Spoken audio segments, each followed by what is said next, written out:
inside Dragon, and the space station hatches are already sealed in preparation for their departure. Once Dragon departs the International Space Station, the crew's flight home is expected to last around 34 hours. Shortly after separation, Dragon will use its Draco thrusters to move away from the station in a series of carefully choreographed maneuvers or departure burns. This increases the distance between the spacecraft and the International Space Station. Dragon will also execute a phasing burn to lower its orbit and line the spacecraft up with its landing location. And following phasing, Dragon will complete deorbit, reentry, and splashdown. Now, during the deorbit sequence, several events will occur, including trunk separation, closure of the nose cone, a deorbit burn, deployment of the drogue and main parachutes, and then finally splashdown. Dragon is targeted to splash down off the coast of Florida on Friday, October 25th at approximately 12:29 a.m. Pacific time or 3:29 a.m. Eastern time, where it will be picked up by a SpaceX recovery vessel, and our recovery teams will help egress the crew. And today on board the International Space Station, the crew of Expedition 72 is being led by NASA astronaut Suni Williams. Also on board Space Station are NASA astronauts Butch Wilmore, Don Pettit, and Nick Hague, as well as cosmonauts Alexei Ovchinin, Ivan Wagner, and Alexander Gorbanov. With the 11 crew members on board Space Station and Dragon, as well as 3 astronauts aboard the Chinese space station, there are currently 14 people in orbit as we speak, but soon that number will be back down to 10 as Dragon departs. Of course, just like its approach to the International Space Station, Dragon's departure and deorbit is designed to be fully autonomous.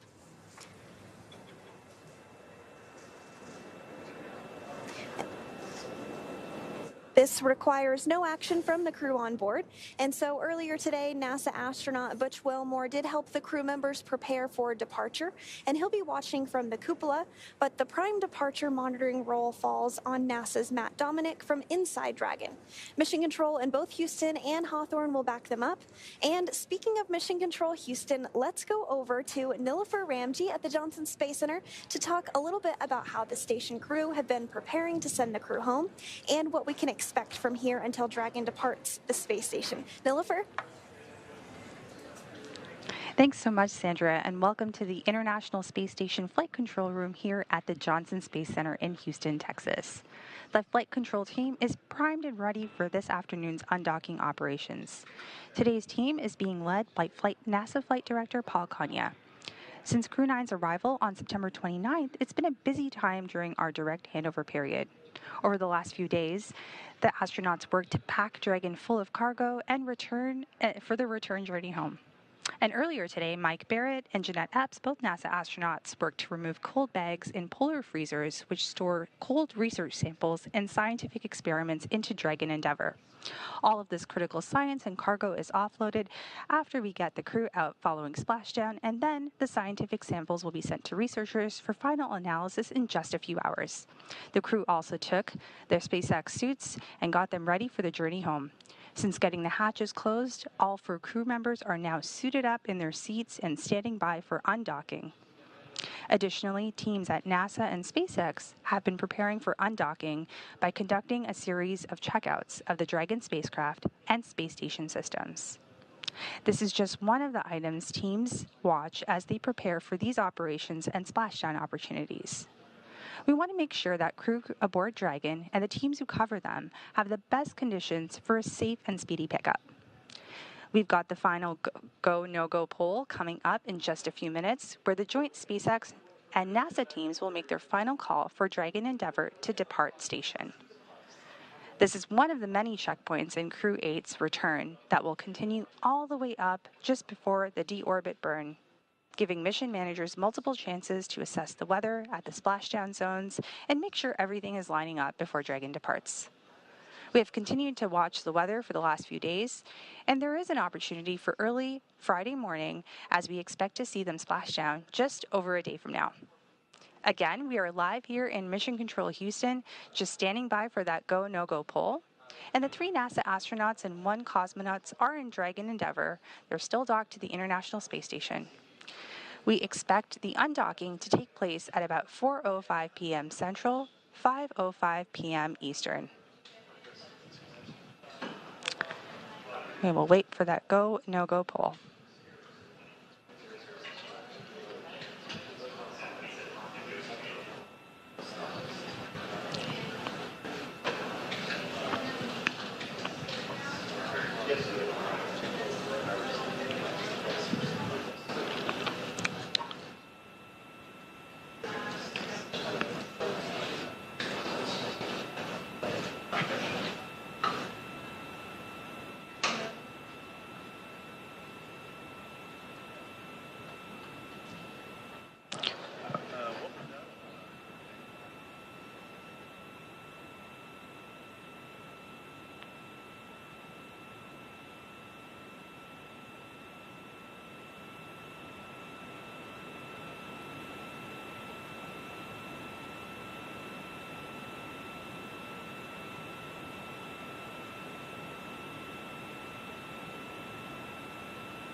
Dragon SpaceX on the Big Loop. Final reconfigurations for undock are complete and nominal. Houston and Hawthorne teams have pulled go for undock at 2100 and separation at 2105. At this time, can you confirm crew readiness for undock? SpaceX Dragon, we are go for undock advisories closed. Okay, copy all.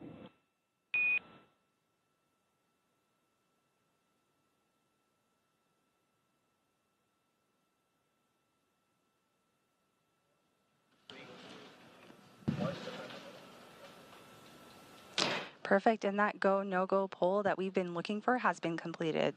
So we'll continue to be in joint operations until the spacecraft has entered the approach ellipsoid.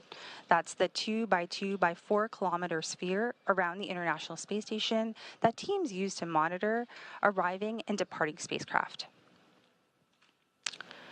So over the last 8 months, Crew-8 has had what I like to call a astronaut's eye view from the space station.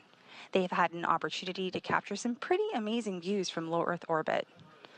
One of the photos that we got was with the space station being about 250 miles above Earth. They're too far away to make things out like cars, people, or buildings, but what they can see are other landmarks around the world. And the long camera lenses they use help zoom in on familiar sights from our home planet. On September 19th, the crew captured a celestial sight with comet C2023A3 rising through the atmospheric edge towards the sun. The crew had been watching the tail structure evolve over the last little while.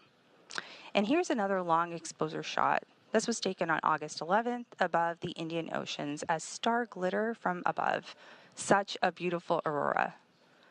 And now finally, another iconic shot of the Italian peninsula, or what many of us know as the Boot of Italy, taken on August 1st. Of course, we get satellites collect imagery of Earth too, but the International Space Station is unique in viewing these opportunities because astronauts and cosmonauts can tell scientists on the ground what they are observing and what stands out in real time.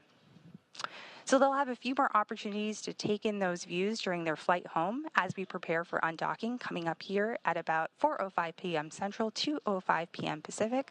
But in the meantime, I'm going to toss it back over to you, Jesse, and Sandra, and Hawthorne. Awesome. Thanks, Nilüfer. Separation is set for approximately 2:05 p.m. Pacific time or 5:05 p.m. Eastern time, which is just under 8 minutes from now. At the moment, Dragon is in its final configuration before undocking, and we are waiting for mission operators They've already completed their go, no go poll, but they will call out if we will be moving forward with the undocking procedure shortly. And as we mentioned earlier, just like during its approach to the space station, Dragon's departure and deorbit is designed to be fully autonomous, which requires no action from the crew on board. Departure is typically a little bit faster and sometimes easier since the crew doesn't have to stop at any waypoints like we see when a spacecraft arrives.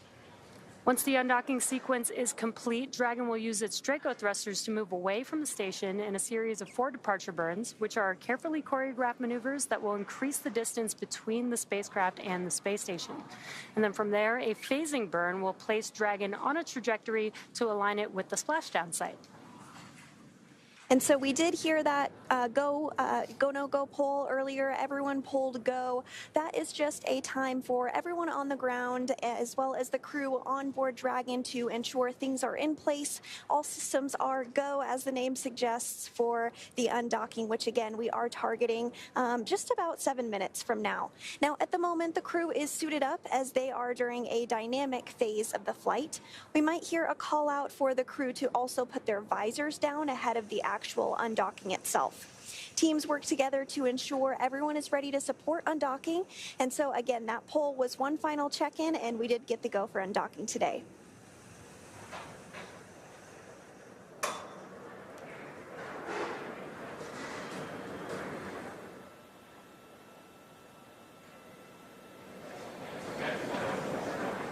So again, following that confirmation that Dragon is go to undock, we are now waiting for the undocking sequence to begin. Once that happens, it will take less than 5 minutes for Dragon to separate from the International Space Station, which has been its home for the last 7 months. At the planned undock time, SpaceX Mission Control will command the undock sequence start, which begins the automatic undocking process. Now, the first step is for the umbilicals to retract. These umbilicals connect Dragon systems to the space station, transferring power, telemetry. Undock sequence commanded. Second. Some good news there. We got that call out that the undock sequence has been commanded.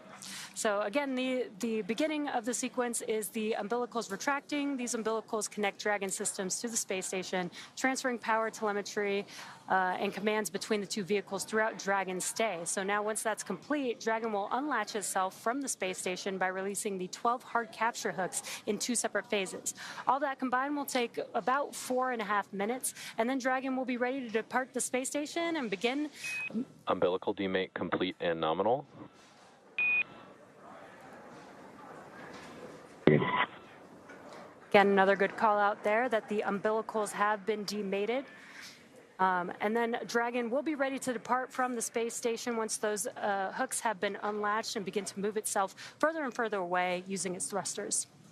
That's right. And while we sometimes do have views of the undocking as it takes place, we aren't expecting those today just due to handover between our satellites. That happens from time to time, but we might get some views throughout the broadcast towards the end once we get past that time period. So Dragon's initial departure from the International Space Station is a little different from other docked spacecraft like the Soyuz, which rely on springs to push them away from the docking port.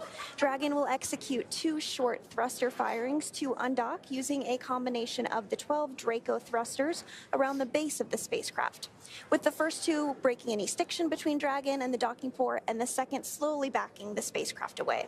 We're expecting that call for the undocking sequence. Well, we actually did hear that call for the undocking sequence already, so we're well underway here and expecting the actual physical separation to occur in 4 minutes at 2:05 p.m. Pacific. Yeah, and with Dragon getting ready for undocking, let's go back to Nilüfer in Mission Control at Johnson Space Center to take us through undocking. Perfect. Thank you so much, Sandra. So we just heard that we are going through the undocking commands, and they have been sent up. So we'll take a look at the umbilical retraction as that is ready. That should probably take just about a few minutes. Once the umbilical hook is disconnected, Dragon will be relying entirely on its own power sources from batteries generated through solar cells instead of taking power and telemetry from the space station.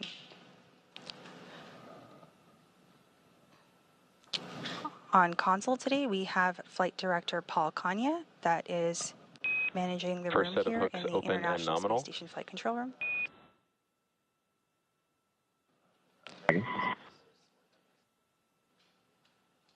Perfect, and we just heard the call out of the first set of hooks being opened.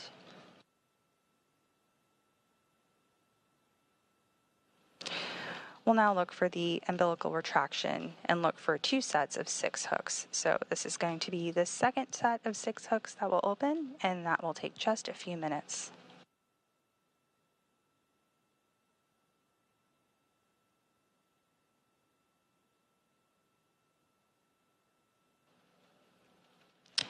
Again, the first set of hooks have begun to open, and there are 2 sets of hooks with 6 each, for a total of 12 hooks in all that will be open today.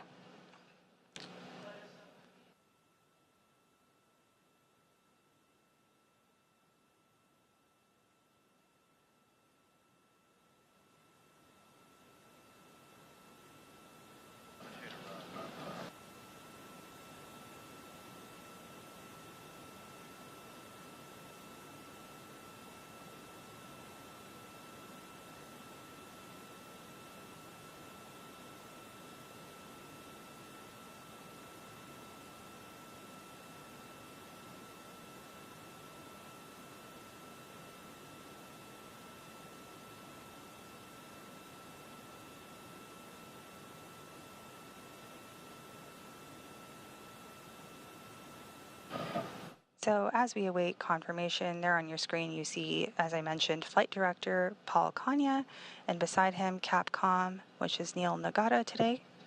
They are the primary folks in Mission Control Houston here communicating with the crew where necessary.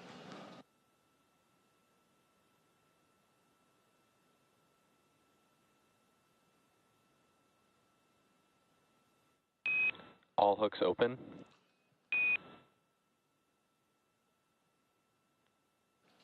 Perfect. That was the call we were waiting for, with all 12 hooks now open. Next up, Dragon will execute a short burn just before separation. And there was the call we were waiting for. This is a combination of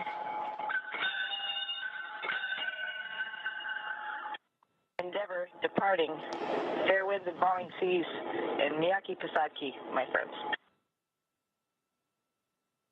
Come on, Dragon. The circle will never be the same without you.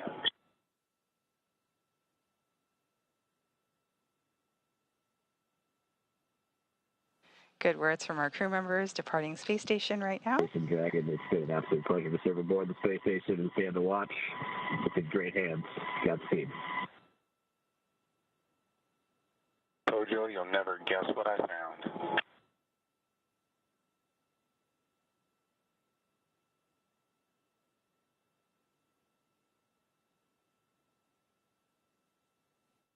So next up, Dragon will execute. Roger.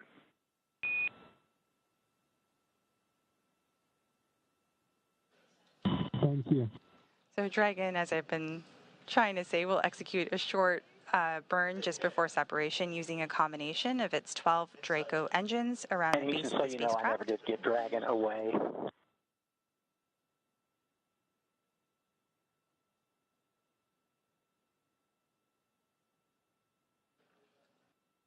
This will break any stiction between Dragon and the docking port.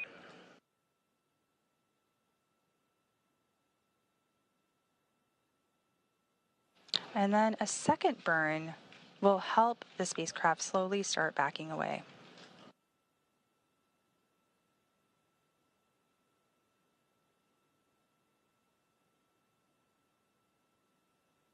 We have a fantastic view of a Dragon coming in.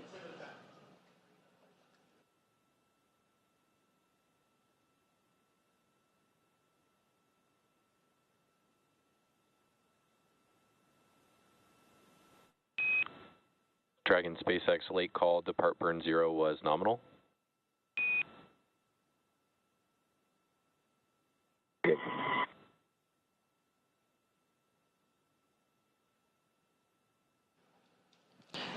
Perfect, and we've just received confirmation of the nominal burn that just took place. It's a very short burn using the service section of the Draco thrusters to break some stiction from Dragon and the International Space Station.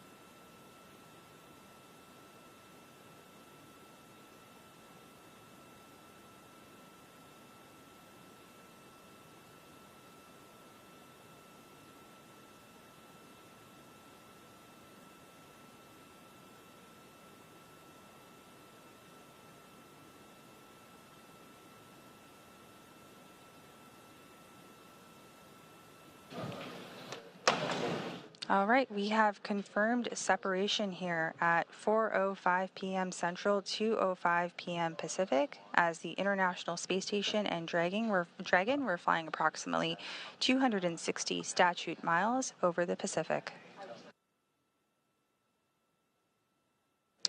That means that Matt, Mike, Jeanette, and Alexander had completed their journey aboard the International Space Station, wrapping up over 230 days on the orbital outpost as they splashed down off the coast of Florida early Friday morning.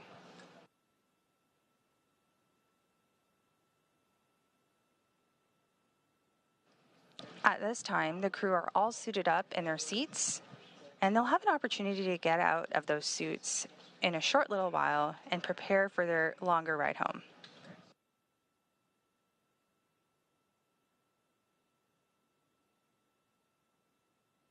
Here in Mission Control Houston, the team will continue to monitor the departure of Dragon as it exits the approach ellipsoid. Again, that approach ellipsoid is a 2 by 2 by 4 kilometer sphere that monitors arriving and departing spacecraft.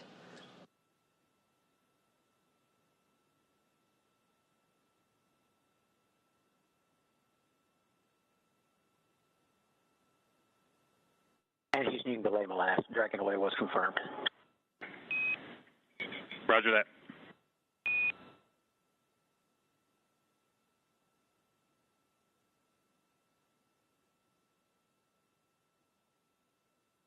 Perfect. We continue to confirm nominal burns that are taking place as Dragon continues to depart the International Space Station.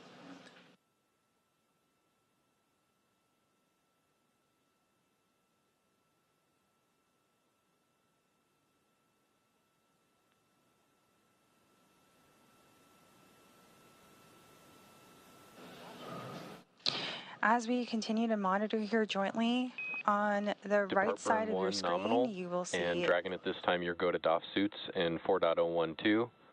And I've got another reminder here that the big loop will be deactivated following Dragon's exit from the approach ellipsoid. Copies go for 4.01.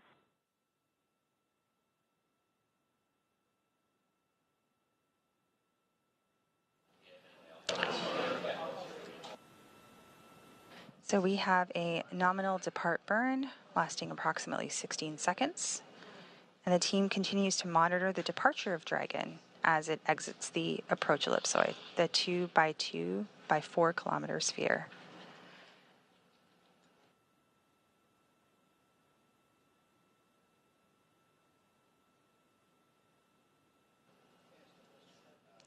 The two invisible boundaries around the International Space Station are the approach ellipsoid and the keep out sphere. So these are the spaces where they monitor the arriving and departing spacecraft, and we are currently standing by for the next burn.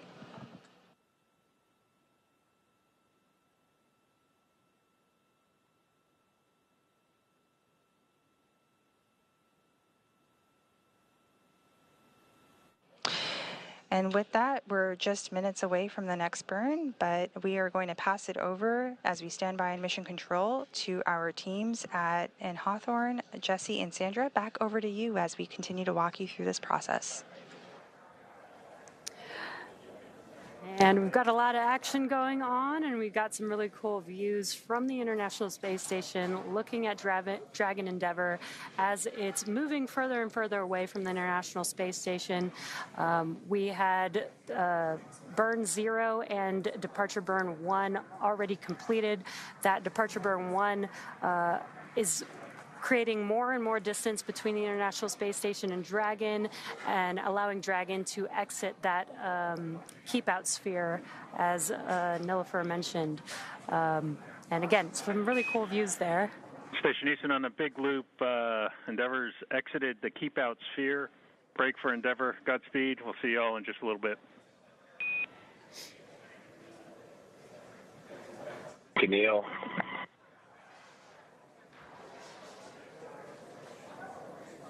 And on your screen, you're continuing to see a view of Dragon following its undocking from the International Space Station at 2:05 p.m.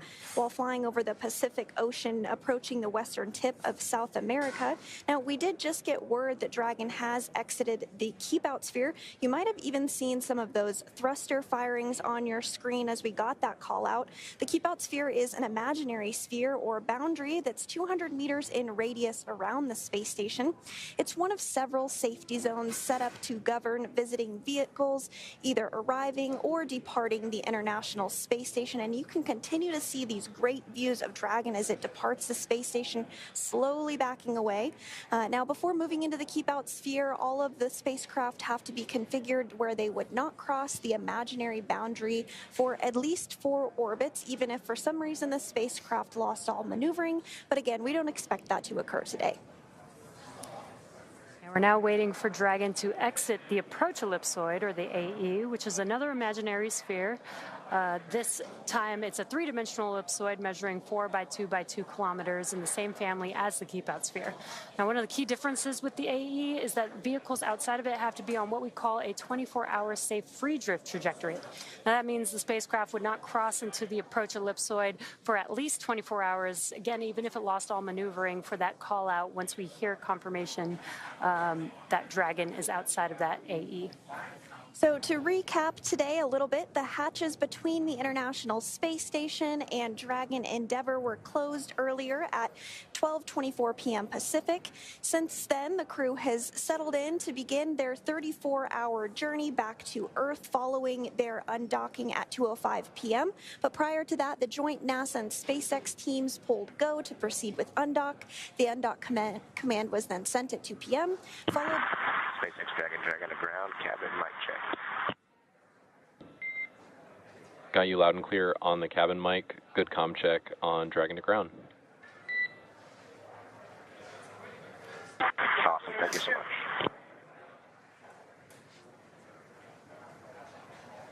And you did hear some communications about a mic check between the ground and Dragon Endeavour. This is taking place because once Dragon exits the approach ellipsoid, the big loop will be deconfigured.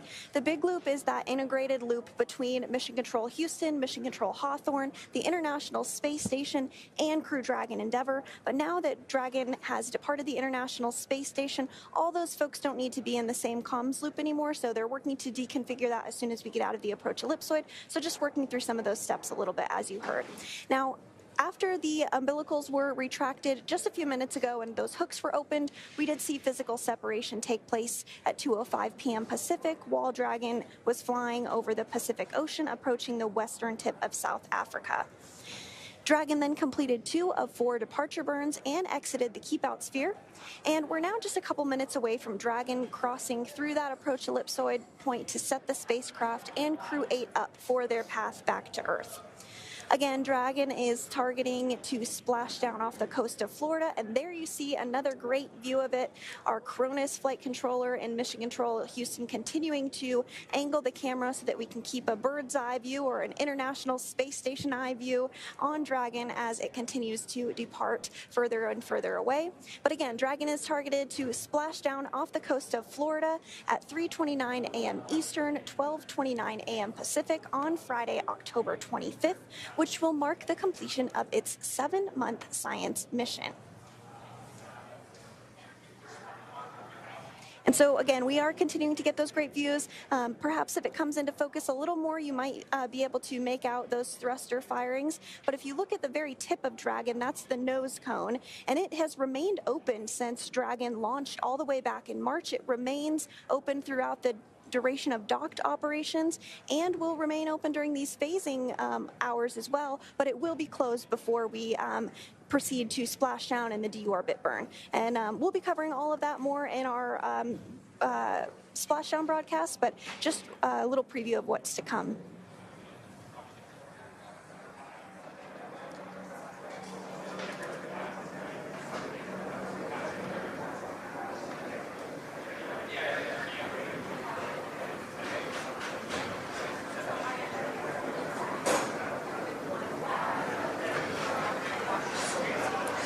So if you're just now joining us, you are tuned into the Crew-8 departure from the International Space Station. The crew has actually already departed the International Space Station. We've already completed the unlatching of the umbilicals and hooks, hard capture hooks that mate Dragon to the International Space Station. We've completed burn 0 and departure burn 1, and the vehicle with the 4 crew members inside are now moving further and further away from the International Space Station, making their way outside of the, they've already exited the keep out sphere, and now they're making their way outside of the AE or the approach ellipsoid. Again, this is to keep the crew safe. There's a number of choreographed maneuvers that the Dragon spacecraft has to do to make sure that it can safely depart away from the International Space Station, and then it will soon begin maneuvers over the course of the next 30 hours or so to make its way back down to Earth. And with Crew-8 now undocked from the International Space Station and on their way towards that targeted splashdown off the coast of Florida on Friday morning, let's take a moment to learn a little bit more about the crew we're bringing home. Commander Matt Dominic was born and raised in Wheat Ridge, Colorado, and is married to Faith Dominic, and they have 2 daughters. Matt earned a Master of Science degree in Systems Engineering from the Naval Postgraduate School, and he was designated as a naval aviator in 2007. Matt has made 2 deployments to the North Arabian Sea, has flown close air support missions in support of Operation Enduring Freedom, and he has more than 1,600 hours of flight time in 28 different aircraft, as well as 400 carrier-assisted landings and 61 combat missions. This was his first space flight. Dr. Michael R. Barrett, Crew-8's pilot, was selected by NASA in 2000. He's the only member of the crew of Crew-8 who's been to space before as part of Expedition 19 and 20 in 2009 and STS-133 in 2011. Before Crew-8, he spent 212 days in space. He is board certified in internal and aerospace medicine and has been awarded numerous times for his contributions to space medicine research. Michael lives in League City, Texas with his wife Michelle and their 5 children. And personal and recreational interests include sailing, boat restoration, writing, and cooking good food in harsh or remote places. And next up is Jeanette Epps. This was Mission Specialist Jeanette Epps' very first space flight. She's a Syracuse, New York native and was a NASA fellow during graduate school. She then worked for the Ford Motor Company, where she received a U.S. patent for her research into auto collisions and countermeasure systems. After leaving Ford, she joined the Central Intelligence Agency, or CIA, for 7 years, where she worked as a technical intelligence officer before she became an astronaut in 2009. She has a Master of Science and Doctorate of Philosophy in Aerospace Engineering, and she's also a twin. And And mission specialist Alexander Gurbankin was also a first-time flyer for this mission. He graduated from the Irkutsk Military Aerospace Engineering Institute in 2002, majoring in the engineering, maintenance, and repair of aircraft radio navigation systems. He then attended the Moscow Technical University of Communications and Informatics, graduating with a degree in radio communications, broadcasting, and television. He was accepted into the Cosmonaut Corps in 2018 and served as a flight engineer while on board the International Space Station. And that is your Crew-8 crew, who is currently making their way back down to Earth. And we're going to hand it over to JSC with Nilfer. How's it going? Hey, it's going well, Jesse. Thanks so much, both you and Sandra. So here in Mission Control Houston, in the International Space Station's Flight Control Room, teams are continuing to monitor joint operations of Dragon as we exit the approach ellipsoid. Again, that's the 2 by 2 by 4 kilometer sphere around the International Space Station that teams use to monitor arriving and departing spacecraft. The live view of Dragon departing, it became a little tiny blip on your screen here that you can see, but we see Dragon headed home as our Crew-8 crew splashed down off the coast of Florida early Friday morning. NASA astronauts Commander Matt Dominic, pilot Mike Barrett, mission specialist Jeanette Epps, alongside Roscosmos cosmonaut Alexander Gurbankin, conducted several science experiments and technology demonstrations over the course of their 3,776 orbits of Earth. The space station is our orbiting laboratory where crew conduct all kinds of science and demonstrate technologies for the benefit of humanity. So here in Mission Control, the ground team works with the crew to conduct this science, and the researchers from all over the world have science on the space station. Over 200 experiments were worked on during Crew-8's time on orbit. And NASA astronaut Jeanette Epps spent some of her time extracting DNA for the genomic enumeration of antibiotic resistance in space experiment. So this experiment surveys the station and the antibiotic-resistant organisms and sequences their DNA to examine adaptations to space. And the results from this investigation could support development of measures to protect astronauts and people in buildings and facilities on Earth, such as hospitals, from resistant bacteria.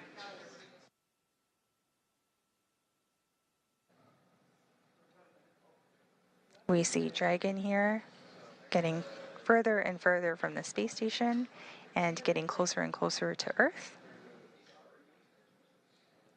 And meanwhile, while NASA astronaut Matt Dominic was up in orbit, he processed cardiac tissue samples for the Redwire cardiac bioprinting investigation. Since tissue samples are bioprinted in microgravity, they are higher quality than those printed on the ground.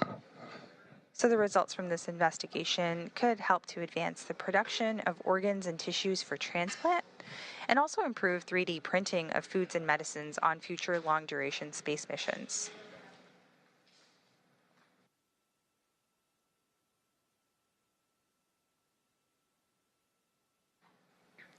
And with that, we've received confirmation that we've just exited the approach ellipsoid. Crew-8, Dragon are on their way home.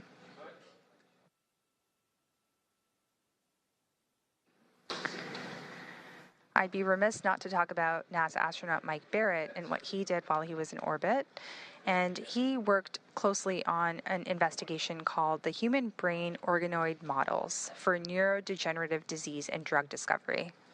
And this investigation Dragon uses SpaceX human brain on organoids Dragon created for with your stem awareness, cells. The vehicle has exited the approach ellipsoid and is on a safe free drift trajectory.